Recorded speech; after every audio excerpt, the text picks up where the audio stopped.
thank you, everyone. Sorry, I barely made it this morning. I'll call the meeting, March 16th meeting of the WTA Board of Directors to order. We'll start with a roll call. Yes, Davidson, I believe, is absent. Donovan? Here. Hawkinson? Here. Huthman? Here. Cortice? Here. Lautenbach? Here. Lilliquist? I am here. Sadhu? Here. Darwin? Present. And it doesn't look like we have Mayor Fleetwood. Okay, so we have Davidson and Fleetwood absent. Thank you. Okay, is there any citizen communication we received or members of the public here or online who would like to address the board? Do you see anybody under Vicky online? We can't see. No, I don't see anyone. And did we receive any written comments? No, we haven't. Okay, we'll go on to board actions. We have 4 items for action. The first one is consideration of approval of contract for vehicle detailing services with Whatcom Supported Services. This is our second look at this item. Give a straight to you, Megan. Definitely. Apologies for the last board meeting neglecting to include total contract value. Went back, did some calculations. The total for the first term of this contract, which will be 3 years, is estimated at $671,289. $671,289 total. Obviously, when I use the word estimated, I mean if materials or equipment, if those prices fluctuate, that price will change a little bit. But for the most part, this is going to be the labor only portion. Does that make sense? I can answer questions if there's any. And then Allie and Todd had requested I verify that staff are paid at least minimum wage, and I did do that. I had a conversation with them about that, and they confirmed that all staff on this contract will be paid at least minimum. Board members, I'll move we approve the contract. Second. a motion before us to approve the general manager to enter into contract with Whatcom Vocational Services for vehicle detailing services. Any further discussion on this item? If not, I'm going to call the vote. All signify by saying aye and or raising your hand so I can see you online. Aye. Aye. Aye. All those opposed? Aye. If you register anyone opposed, that motion passes. Thank you very much. Next one is consideration of approval of a WCOG interlocal extension for smart trips. Mr. Reedens? Yes, sir. So this is a extension of the existing interlocal agreement WTA has with the Whatcom Council of Governments for Smart Trips program. All this amendment does, it's set to expire the end of March. All this does is extends it out through July 1st. The parties submitted a grant to increase the reach and operational capability. We don't know whether we've received that or not, so we're waiting to find out on that, and then we'll negotiate a new agreement with the grant terms that come along with that. But in order for a sequencing and timing perspective, we needed to extend it out. The grant would start July 1, 23, so that's why this extended to this point, because we'll need to have a new agreement by then. So it's a pretty straightforward thing. Smart Trips, from a strategic standpoint, is highlighted in our WTA 2040 and in COG's, the Whatcom County Council or Whatcom Council of Governments document as a measure to help move people out of single occupancy vehicles. And so it's right in line with our strategic, our WTA and COG's strategic vision. Respectfully recommend we approve that. Board members? I'll move we approve the contract extension. Second. Okay, all the energies in the room today. Board members online, any questions? This is an extension of an interlocal agreement for smart trips. All those in favor, signify by saying aye or raise your hand if you're online so I can see you. Aye. Aye. Aye. All those opposed? I have one opposed. Is that right, Ms. Hall? No, I'm not opposed. I'm in favor of it. Just a delay. Okay. We'll register that as unanimous approval. Thank you very much. The next one is consideration of approval of the WISTA member services agreement regarding clean fuel standards. This one might take some explaining. Mr. Reed? Yes, hopefully I have the answers for this one. So what this is this is a request for WTA to enter into a member services agreement with the Washington State Transit Association to take all the credits that are generated by member transit associations across Washington, aggregate them, and then sell them on the market. So for backgrounds on this, and I hope that the memo helped some. It's kind of complicated. It's a new thing in Washington State where the legislature adopted clean fuel standards, and so what they've done is they created a baseline where if the producer of the fuel is above that baseline, they go into deficit and they have to buy credits to buy down their environmental impact from that fuel. If you're below that line, then you generate credits that you get to sell on that open market. The way you generate credits, so from WTA's perspective, is things like electric buses, electric vehicle chargers, propane, and so forth. And this scales over time with their goal to hit net zero at, I can't remember the year 2040 or 2050 out year. So it scales over time. So what this does is there's a market that's created, and it's based on California's market that's there. There's a few other states, Minnesota, New York, I think New Mexico, that are considering this as well. I think Oregon has it as well. And so what happens is we, based on our usage, submit this information to this member services contractor, whose name is SREC Trade. SREC Trade. Thank you.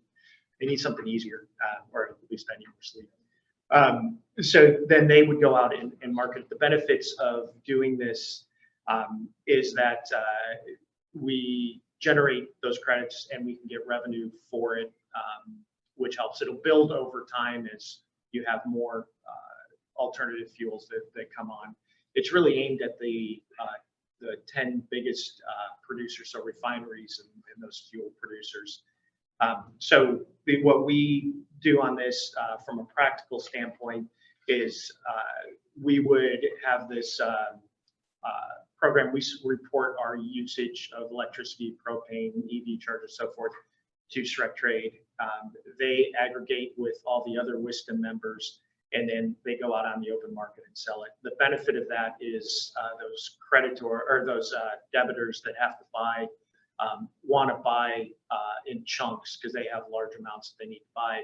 If you go out with us, if we go out with the small amounts, it's much harder to do. The transaction costs go through the roof to try to do that. The other aspect is this is a brand new thing from a resourcing standpoint internally to WTA. It becomes very difficult for us to staff something like that. And so that was kind of the idea. Everybody was feeling that same way at WISTA. And so it was an idea, let's aggregate these things, pull it all together, and have this contractor do it for us. We put in the memo, we hadn't received the member services actual agreement yet. So this was, I think it's within my authority to sign it, but I thought this was a big enough thing to, as we were talking this through, that we should bring to the board. We have it now. We can exit out of the agreement at any point with 90 days notice on it, so we're not locked in. And so on the way SREC Trade makes their money, and I put an example in here, they aggregate 1,000 credits to sell, and the price point is $65 a credit. That equals $65,000 in transaction value. Secretary's fee is 7.5% of that, which comes out to about $4,800. WISTA has an up to 1% administrative fee on that. It's a sliding scale based on how many credits that are out there, but assuming 1%, that's about $600. So that leaves about $59,500 that then would be divided proportionally among the WISTA members. So it helps us activate this potential revenue source, particularly as we increase these things with minimal impact. So Les, is it fair to say we're not exactly expecting a lot of money from this? And for all the work it would take, this makes more sense, even if the small amount becomes that smaller. Correct. Yeah. Even if as we add a zero emission fleet, it still makes sense. And then somebody on scale like King County, 1,400 buses they're going to and so forth, that it makes sense for them to have somebody in-house doing it. They're part of a county, so they can aggregate a whole bunch more. But for smaller agencies like us, Island Transit, Skagit, those things, it makes sense to. Mr. Sidhu, you have a question or comment? Yeah, I had a quick question for Les. Is this company that as Rec Trade offers similar program for the counties? You said something, I couldn't quite get it. Yeah, I'm sorry. They do offer, they work with municipalities throughout California on it, are willing to do that with counties and cities as well.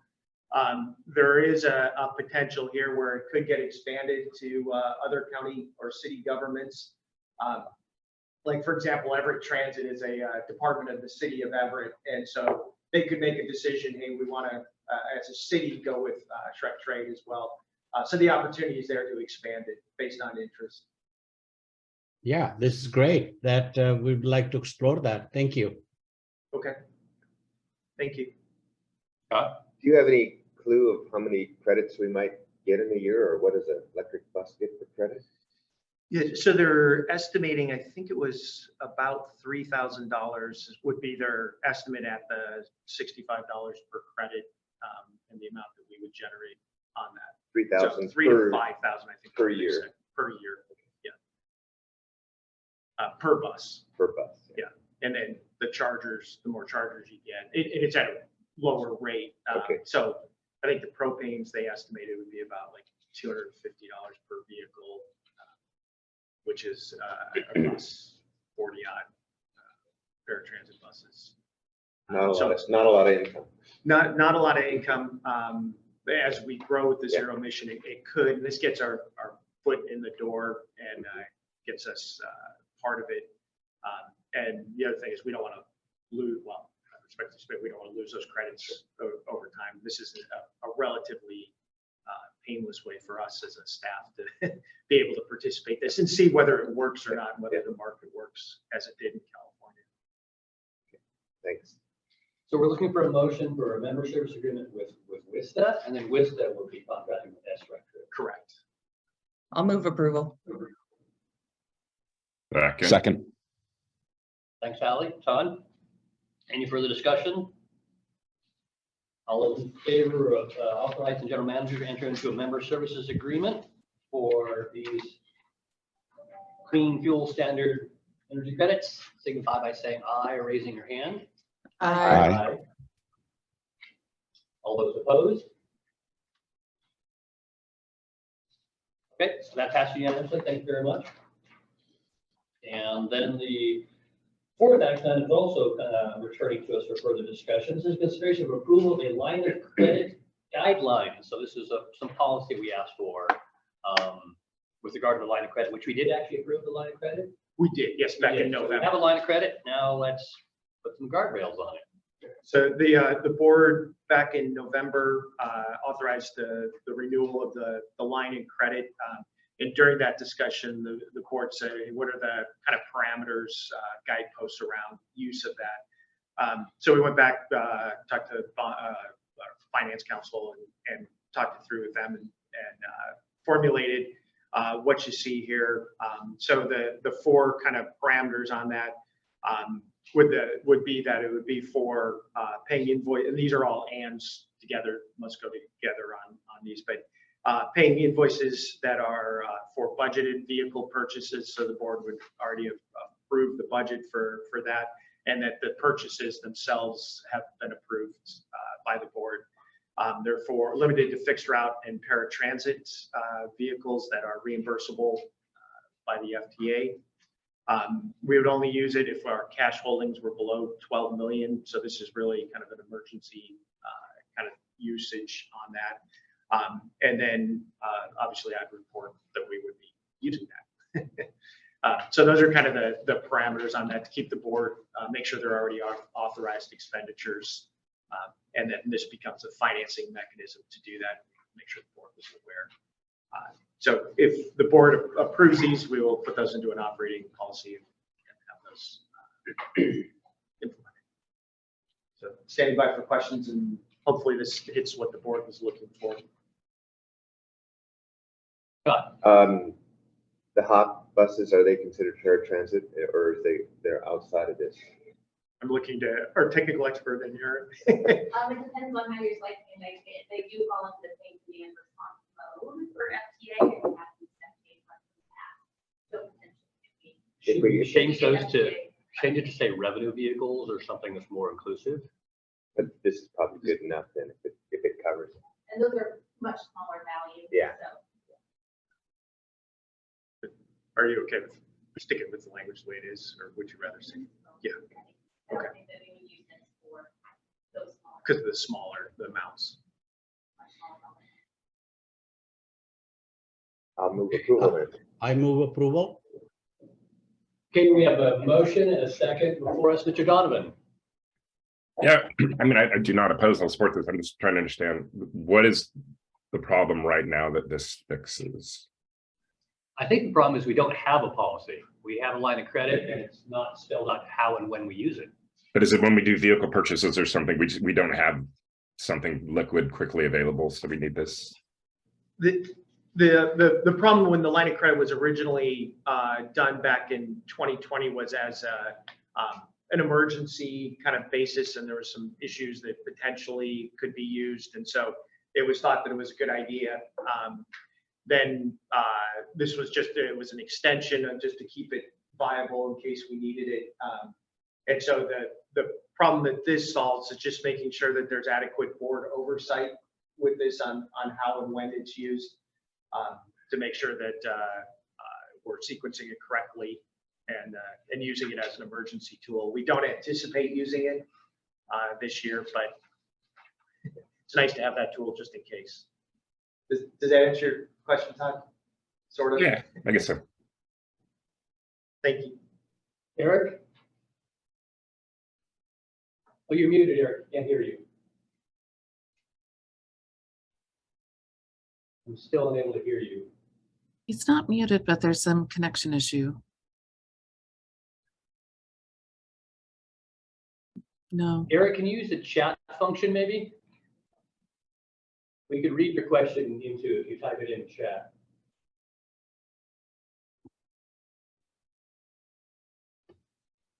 And Vicky, could you monitor the chat?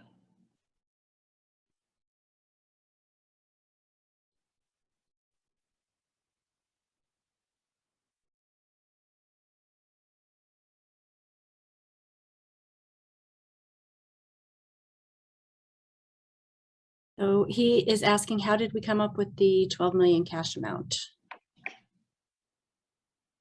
So for this renewal, it was the same amount as we had before, but that's a good question. I'm not really sure how back before. I didn't have that conversation with Shonda about the 12 million. I'm not sure, but I can get that answer for you, Eric. It was back in 2020, so I'm not really sure if there was something. Well, the 6 million, but the 12 million for the guide rails, I think. Oh, the 12 million. I'm sorry. Okay. Sorry, I was misunderstanding. Sorry, Eric. So the 12 million on the cash holdings was based on the reserves and the policy.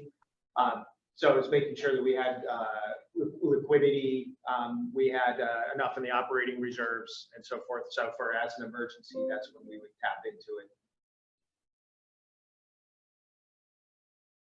Good question. Thanks, Eric. Any further questions? I don't think we have a motion on the table yet. Yeah, we did. We do? Didn't set forward. Oh, you're right. We do have a motion on the table. I'm sorry. We have a motion on the table, which would be to approve the proposed guidelines, which would be codified, so to speak, into a policy, a written policy.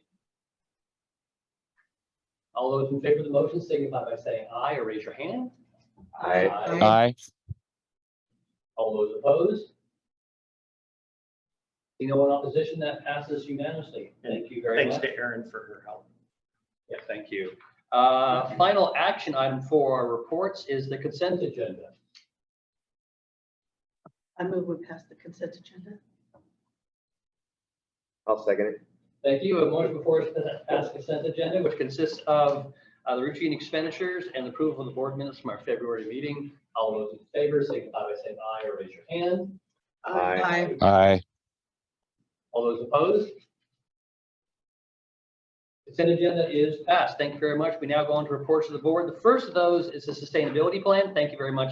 Mary Anderson is here. We had a delay here. We'll have plenty of time. No need to hurry, Mary. Please take us through your report. Is there any reason, Les, for you to introduce this or? Tim, do you want to say Okay. anything?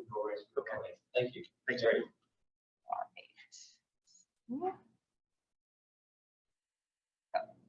Of course.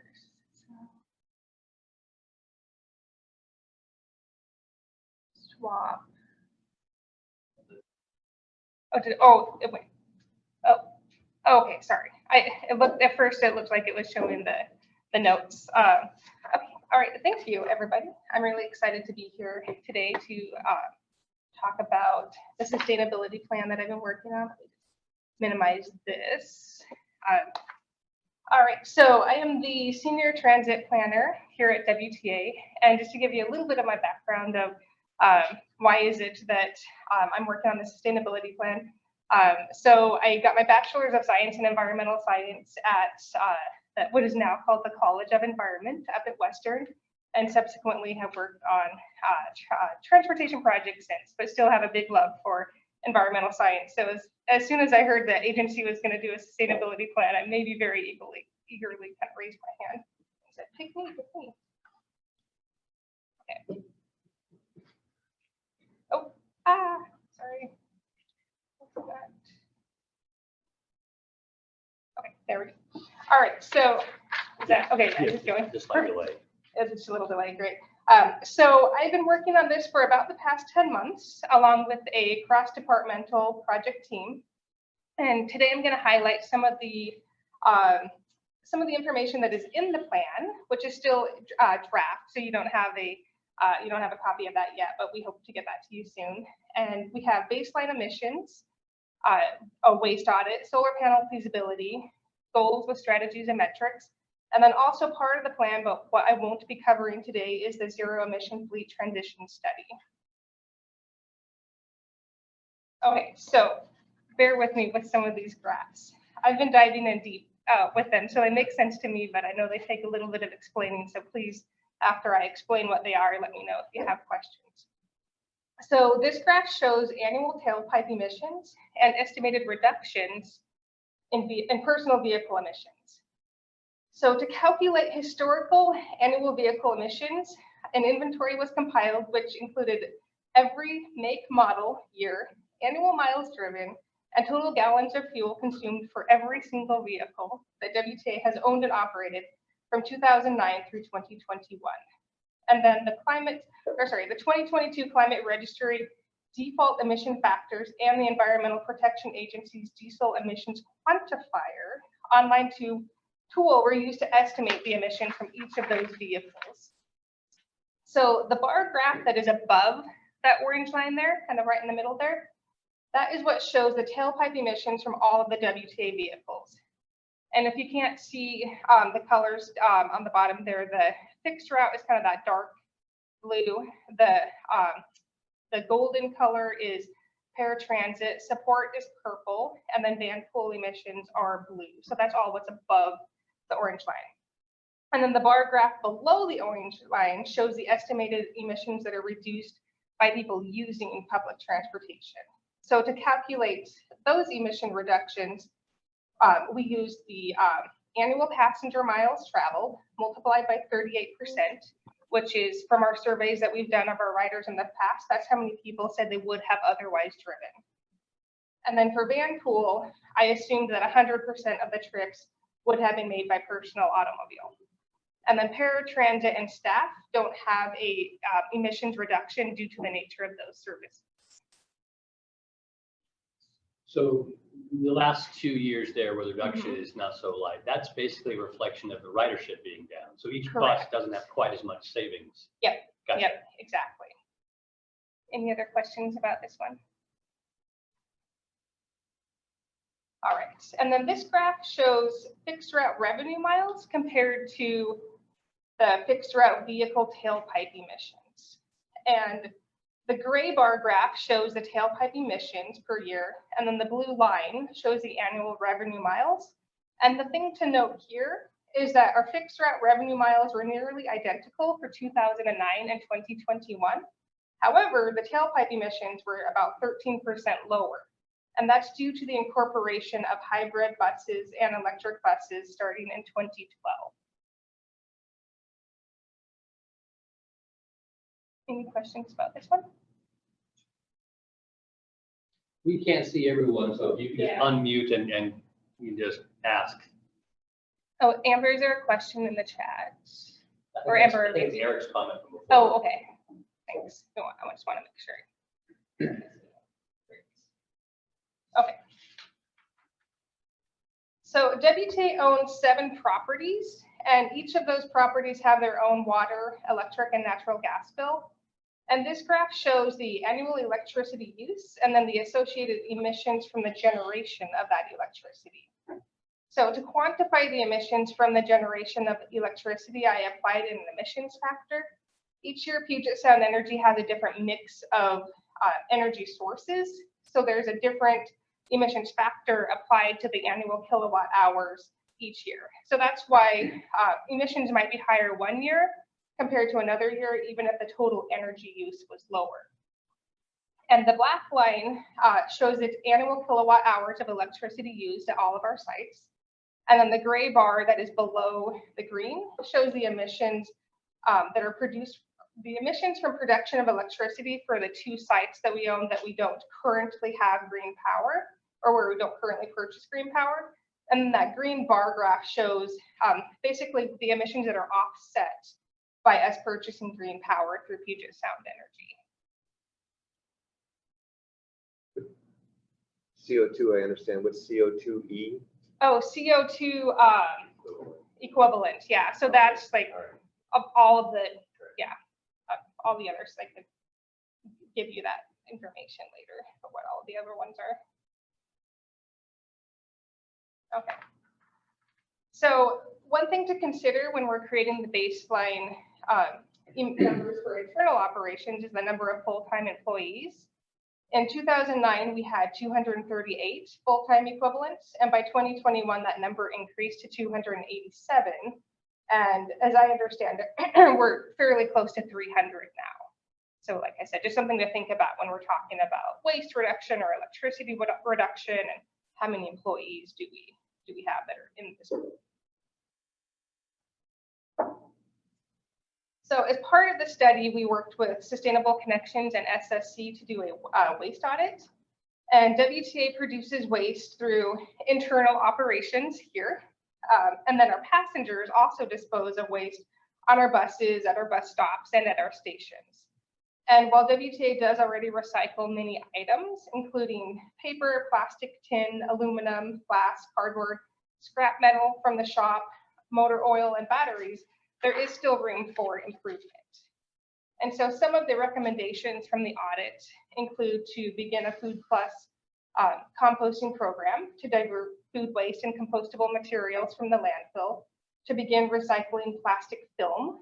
So that's like what the pallets are wrapped in, and that kind of plastic. And then to install water bottle filling stations at Moab and at our transit stations, which has actually been done here at Moab. So that's kind of cool. And then one of them will be installed in the passenger waiting area at Bellingham Station. So that's kind of nice to have an early win. Like we did it. Okay, So we did a high level estimation for solar panel feasibility. Shout out to Michael Harpool. And each of WTA's 7 properties do have the capability for solar panel installation on our building's rooftops. And while definitely further study and refinement is needed, the initial research does show promising results. And so for the purpose of this, like I said, it was more of a high level look of, is this even possible? Is this something that we should pursue further? So each of the sites have approximately 1,200 hours of usable sunlight per year. And it is unlikely that we'd be able to generate enough electricity through on-site solar here at the Moab campus, especially as we acquire more electric buses. However, we would be able to offset, oh, sorry, I went off script. So we would be able to offset at least 10% of the energy use here, up to quite a bit more depending on how many solar arrays we would install. 100 kilowatt system, which is kind of a standard system as we understand it for kind of commercial sites, is 300 panels, and that requires 5,250 square feet. And that would offset 10% of the energy use here at Moab, 60% at Bellingham Station, and 100% at Cordata and at the Midway lot. Ferndale and Linden would likely only need a 50 kilowatt system, and that would provide enough energy for 100% of the current electricity needs there. So like I said, it's a very kind of high level look of, is this possible?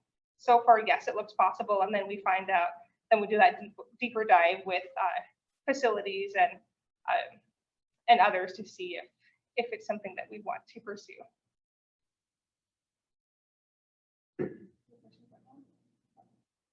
What about the finances on solar? Is that the deeper dive you're referring to? That's part of the deeper dive. And then also, because this picture here is a program that Michael found where it basically just like you enter in your address and then it finds your rooftop and says like, this is your size. And then it also knows kind of the south facing and how much, what that usable sunlight is.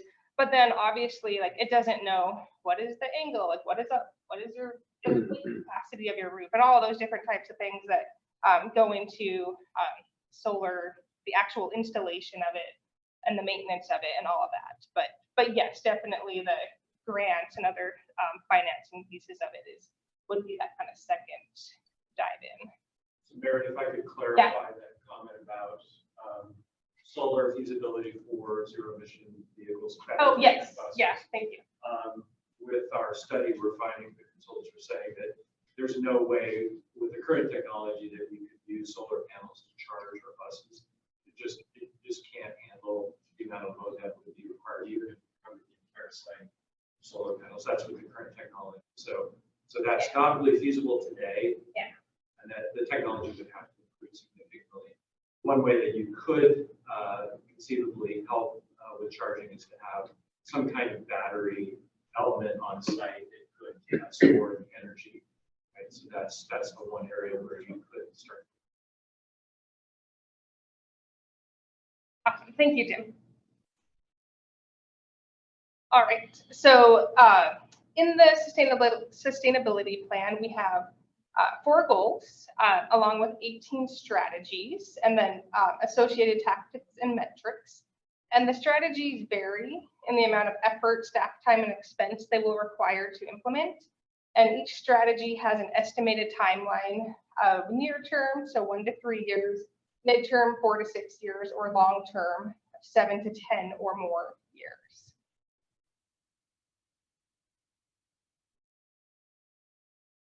Okay, so this is just one example strategy. Create guidelines to reduce the environmental impact of day-to-day operations by WTA staff. And embedded in the strategy will be ways that we can reduce our carbon emissions and waste as agency staff. And some of the tactics that we may employ would be beginning a Food Plus recycling program, installing electric vehicle charging stations in the employee parking lot, installing motion activated lighting, and enhancing the employee-focused Smart Trips program, which encourages and incentivizes employees to walk, bike, carpool, or ride the bus to work. So this one is looking at what are the internal things that staff can do to reduce our greenhouse gas emissions. All right, and that's the end of my presentation. Do you have any questions or comments? Well, thank you, Mayor. I have a first question. I really like the systematic approach you're taking, so I don't want to like hurry you up, but when do you think you'll have a draft of the report with all of the recommendations? Yeah, I'm hoping in the next month or two. I have a very, very drafty draft that I just showed to Tim, and then it needs some more refinement and it needs to be made pretty. And then I'm hoping to be able to share it out. Okay, can we stop sharing the screen so we can see participants? So board members, you can just unmute yourself if you've got a question or a comment or a suggestion. I'll dive in. This is Seth. I just want to say thank you. Hats off. This is great direction to go. Much appreciated. Thank you. Can I add a couple comments here? I just want to provide a framework for this particular plan for the board. What I think we need to describe is that this is an element of WTA 2040. So that's the broad framework for this particular planning effort. And it falls under the one of the 3 E's, environment. As you might recall, that we have a section devoted to environment with various strategies, and the sustainability plan falls within that category. So I just want to make sure we have a place where that starts from and ties into within our broader strategies. And then the specific goals and strategies we see within this plan help to support the goals and strategies that are within that broader framework. So just so you have a place to put this particular plan. And then I think it might be helpful also to talk about the process that we use for development of the plan. And Mary's led a very robust process with internal staff to start guiding this process. And we've been meetings every other week to guide the elements that are contained within the process. So it's not like it. So I guess what you're saying is you could sort of view this as an implementation plan Exactly. underneath WTA 2040. Could you tie in the zero emission bus or zero emission fleet transition? Sure, yeah. So we saw this as sort of a subset of the broader sustainability plan, but as you know, it's a very complex sub-element. And so the way that we've handled that is through a separate contract, looking at that as a separate piece that does tie into the sustainability plan, particularly around the emissions portions of what you've seen here today.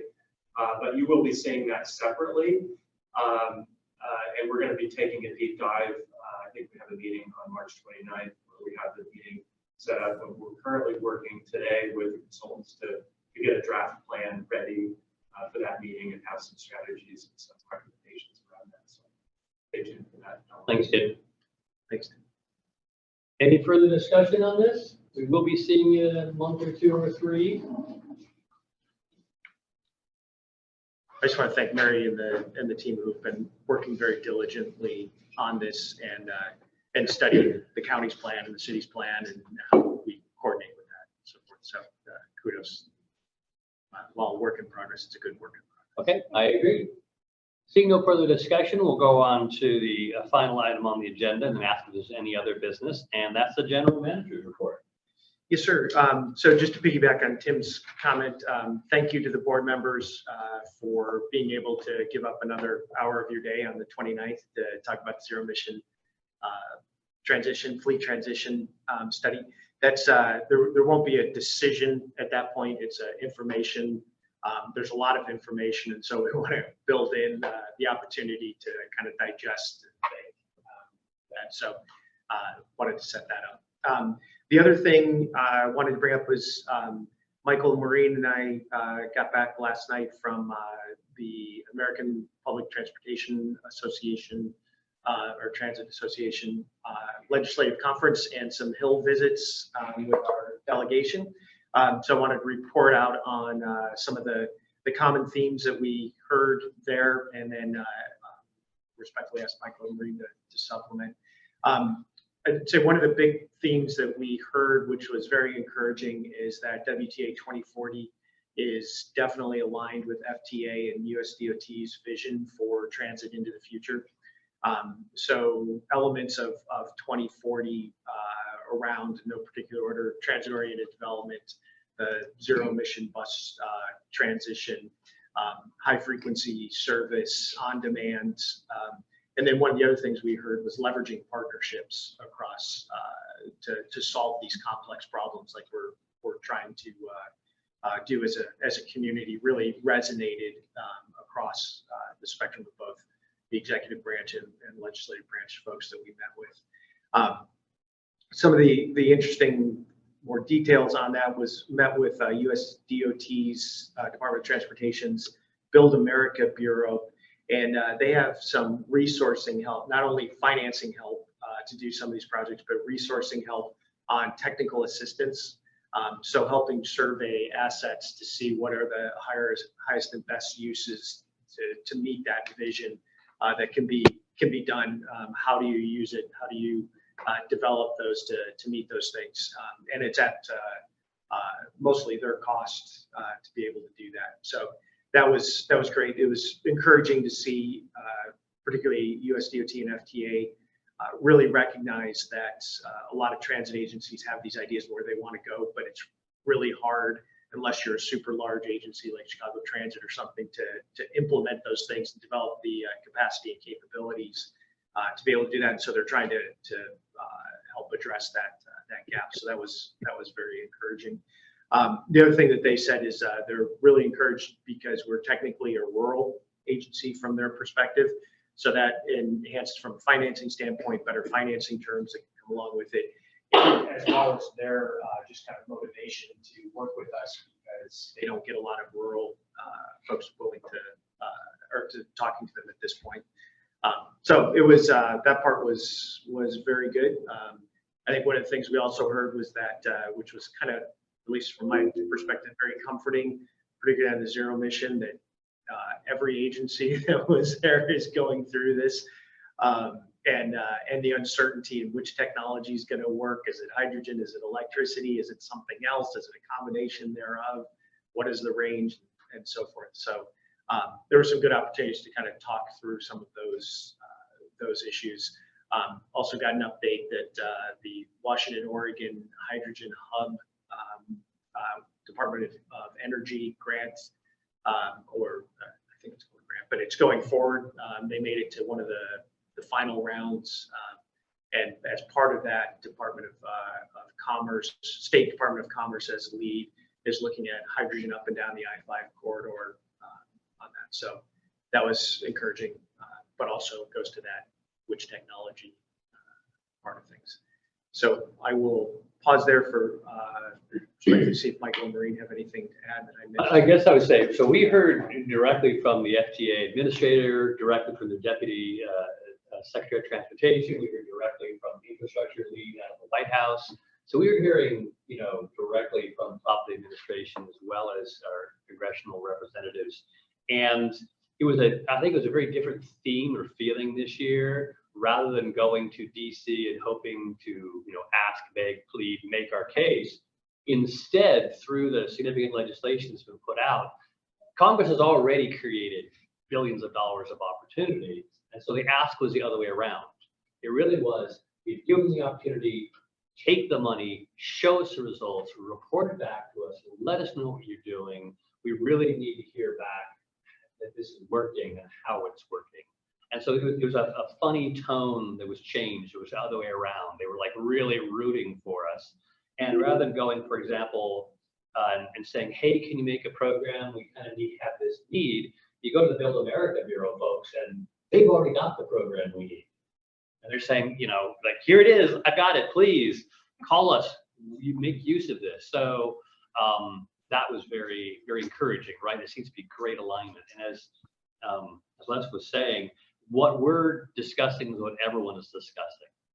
Everyone is, not everyone, but we are in the middle of the wave in terms of zero transmission. Everyone is, all already partway along, like we are partway along. Everyone is whispering the word hydrogen, but nobody's all in and nobody's dismissed it either. So we're very much where everyone else is, and that was reassuring too. It isn't like we need to play catch up, and it isn't like our thinking is outside where other people are also seeing the conclusions that they're also drawing. So I hesitated to go to DC because I felt like it might just be like a fifth wheel, like what am I doing here? But I think it was a very constructive meeting, and we had some really good interactions at the staff level with our representatives. And so that's just going to pay dividends in the future. So that's my report out from DC, and it was really cold, but I walked for 2 hours on the National Mall and got great pictures. Maureen, I don't know if you have anything you want to add? Nothing more to add other than to say I'm really glad you were here, Michael. It's also just great for Mike to be able to speak as a board member from a policy level at each of our meetings. A little bit you might not have. It's a great point to show how WTA 2040 is the vision of the board, and these are implementing steps. Appreciate you making time. But I have nothing further. No further from the general manager, or is there any other business? Mr. Sadhu? Yes, just a minor point. One is your conference room shows as Microsoft Teams room. It could be WTA conference room, but that's really a small thing. But I just wanted to say, and I don't know others feel the same, on the Zoom meeting, your audio is sometimes garbled up. Maybe I don't know if something can be done about that or not. I just wanted to point out, maybe others feel the same or not. At least I have noticed it. Thank you. Thank you for letting us know. So we'll work on that. Anything else going to go to the order? If not, we're going to end a little bit early this morning. Thank you, everyone. That concludes this meeting. We are now adjourned.